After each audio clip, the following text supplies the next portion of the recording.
Right, I'm going to breeze through putting the clock back together because, as I've said before, I've done it in countless other videos and the mechanisms are all about the same. So it's going to be heavily edited and speeded up so that I don't bore my lovely audience.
Mechanism all in, engraving all finished, and the clock is running, and it seems to be running really well. So I'll give you a little tour around it to show you what it all looks like close up.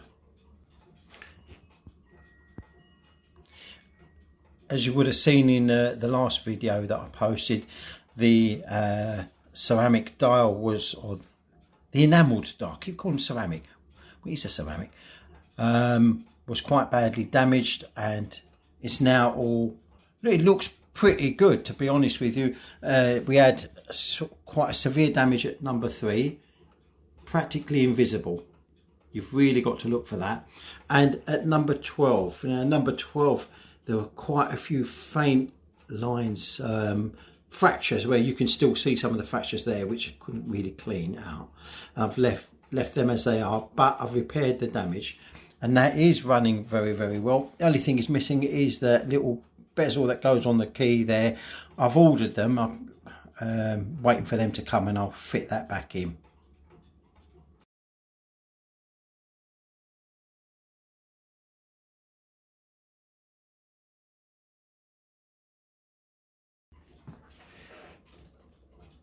Coming around the back of the clock now. First I want to show you the back door, which I had to repair.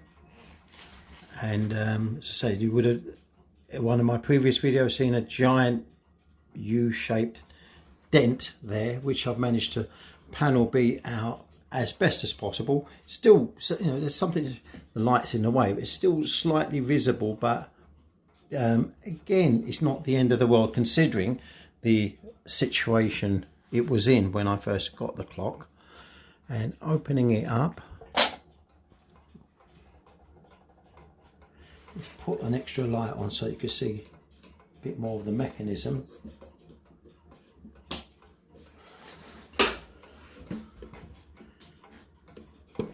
Probably flooding it with light now, but I wanted to show you how nice it all looks with the freshly blued screws on there,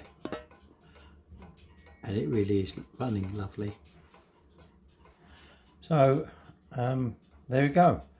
That was the bit of a journey with this one, but thankfully I brought it back to life. So the clock's all finished now and ready to go on my shelf and tick away happily. One of the things that intrigued me about this clock, because it's so big, it's the biggest slate clock I've got. How much does it weigh? And looking at the size of it, you know it's going to weigh a lot, but what was the final number? And I'll show you. 26.8 kilos. That's a big clock. A big, heavy and beautiful clock.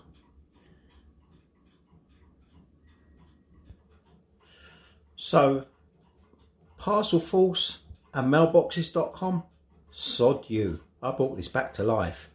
You tried to get me to throw it in the bin, and I weren't going to do it. I weren't having it.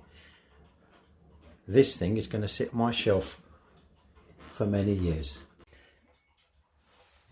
And just before I go, Neil Connor, I think he's from Australia, said it'd be nice to hear the bell on one of these things. So I thought I'd set that up, because I've never seen a bell on one of these either. It's always been the gong.